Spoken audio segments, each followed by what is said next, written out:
to introduce our last but not least expert on the science of the DGA. Dr. Roger Clemens is a highly renowned in both academic and industry circles as a global speaker and prolific writer based on 35 years in both the food industry and the Food Academy.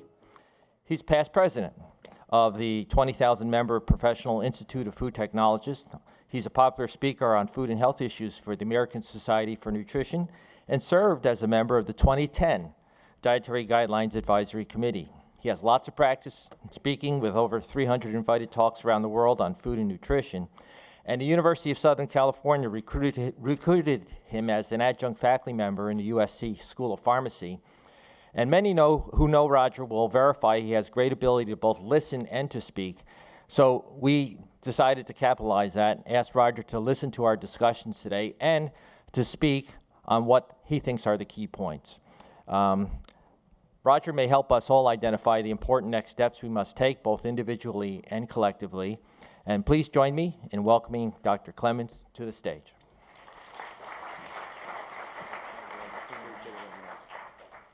I promise not to give you any fastballs.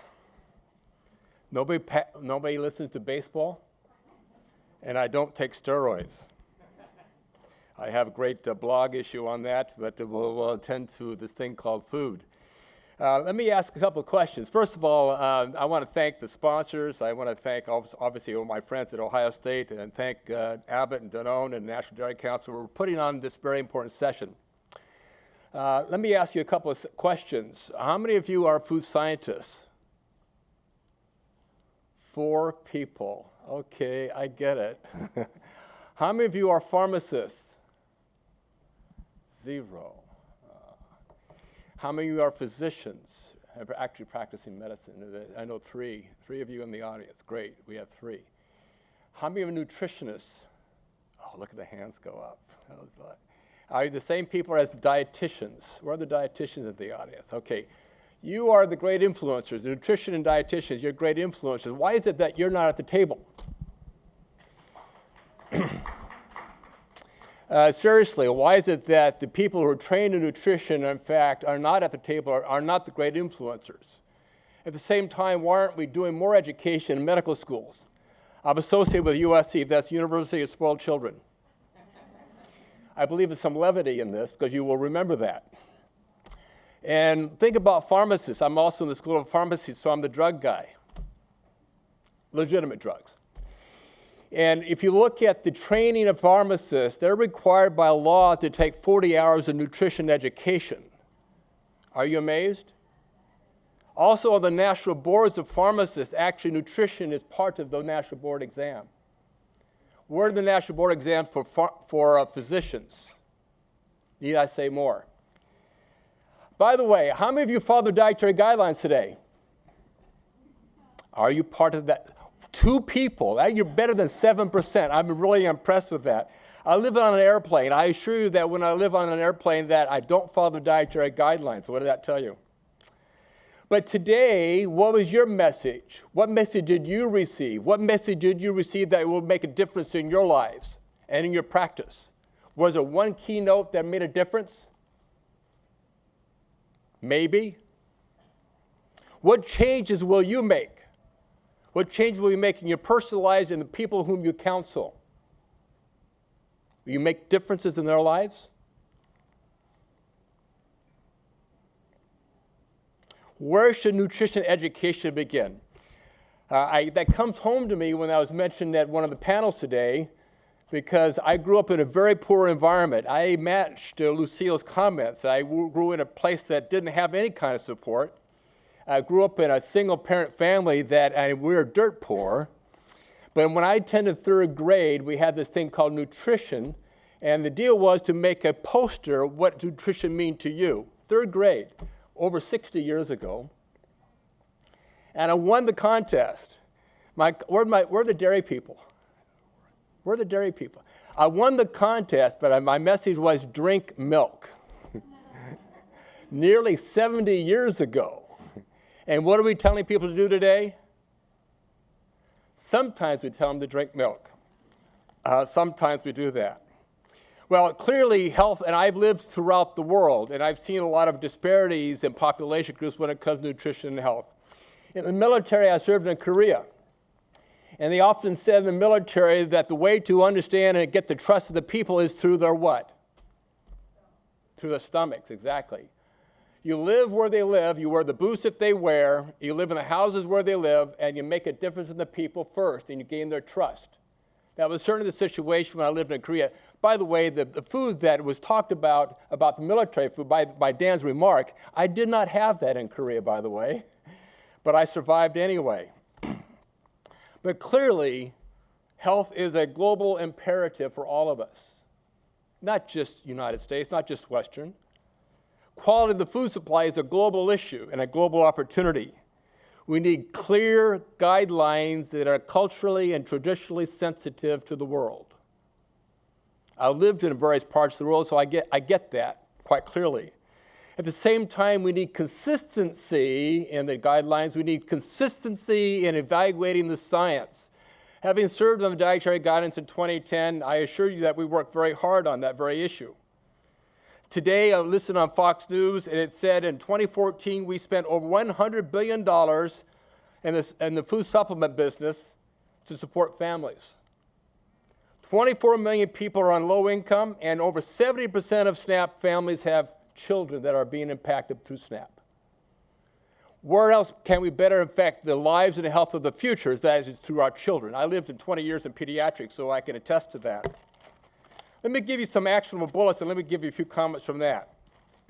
If I can skim through my notes. Here we go. We need some takeaway messages before we leave out of here. Takeaway message is one. Clearly, let me listen to it, and I'm listening to feedback from yourselves. We need a White House conference where we can all attend, like we suggest in the National Nutrition Council. Everyone needs to be at the table, like those represented today and more. Because everybody has an interest in dietary guidelines. Everybody has interest in health for tomorrow. And you start doing that today. We need, certainly as emphasized by the last group, we need positive messaging.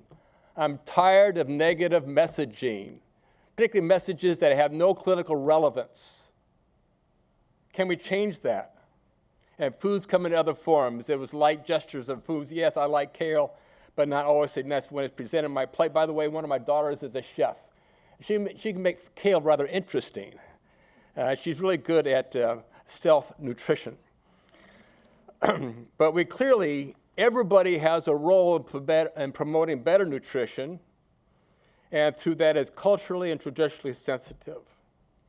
And ultimately, we also need to have research funding. That was emphasized in Cheryl's comments.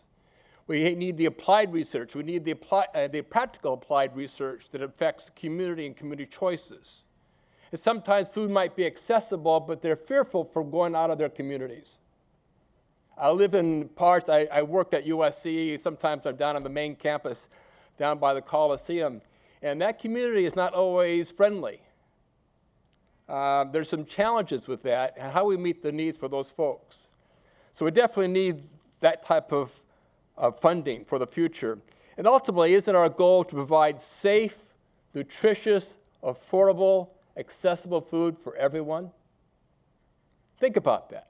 Safe, nutritious, affordable, accessible food for everyone. Isn't that your real goal?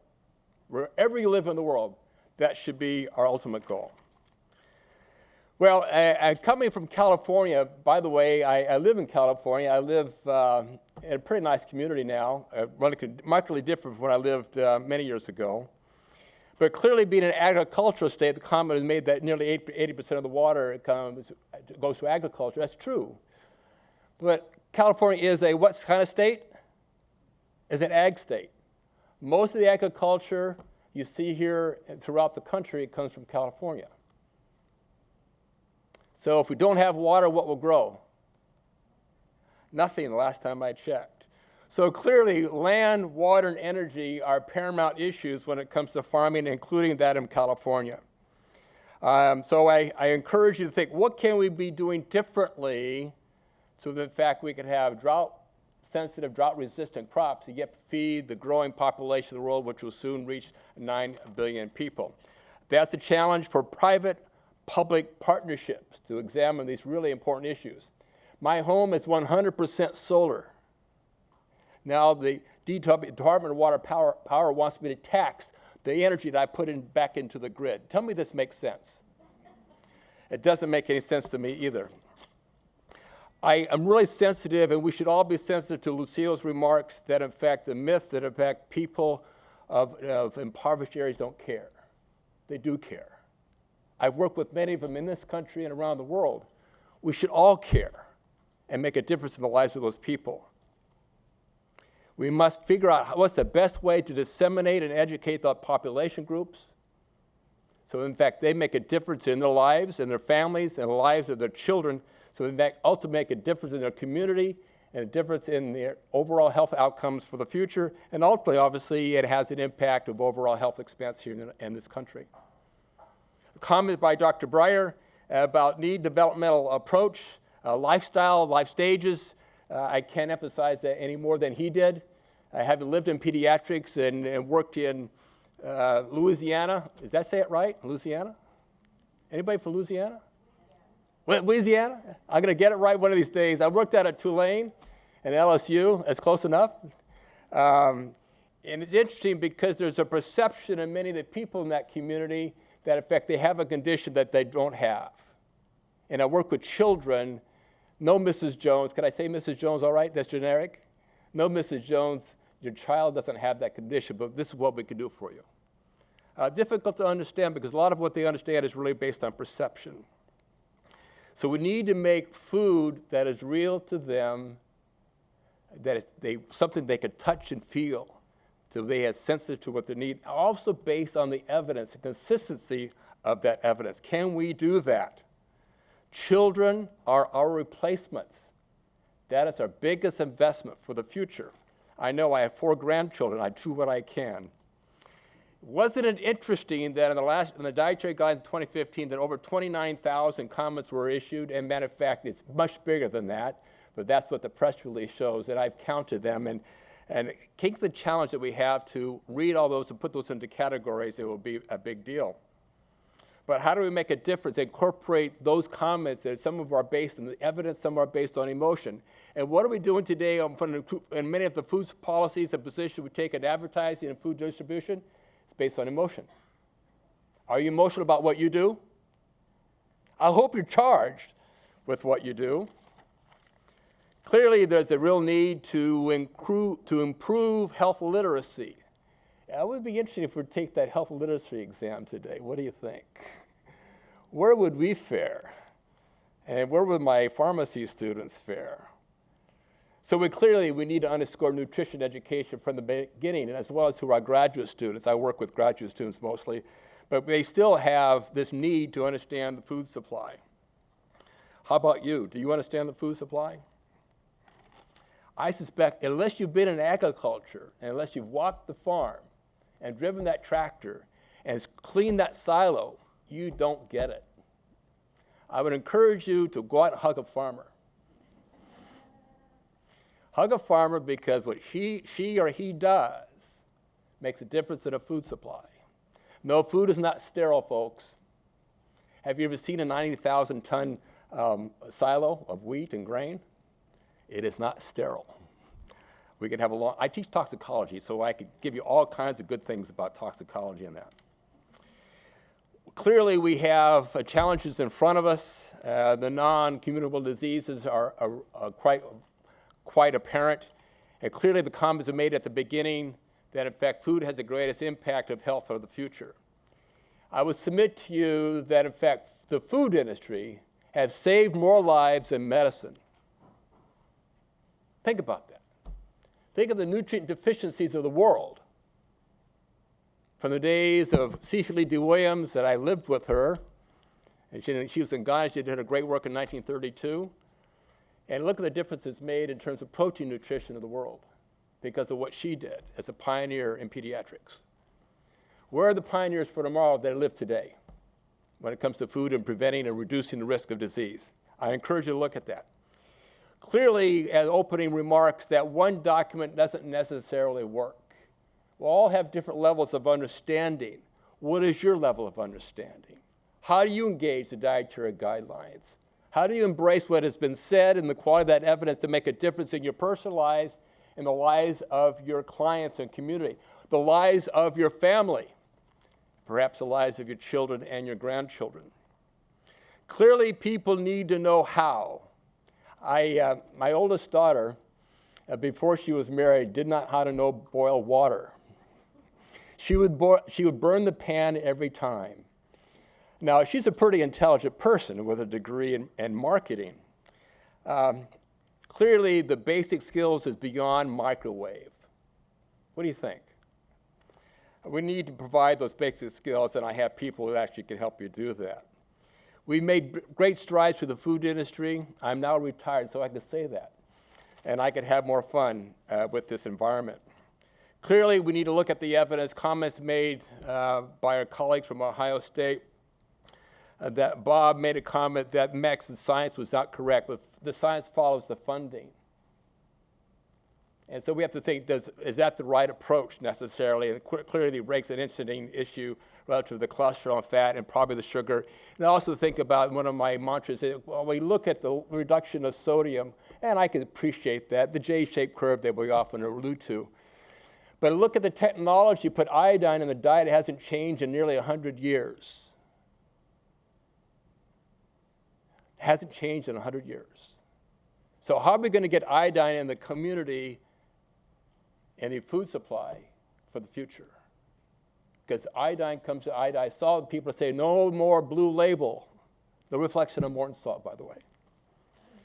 So we do have some public health and issues, and we have some unintended consequences as we make policy decisions. We need to look at policy of the future in a comment, and I'll close with this. We need to make stepwise, incremental changes. And those changes begin with you, and they begin with me. Did you walk over here from the hotel? I did. It wasn't dropping any rain. We could use that in California, by the way. Can we make a real difference? So consumers, each one of us is a consumer.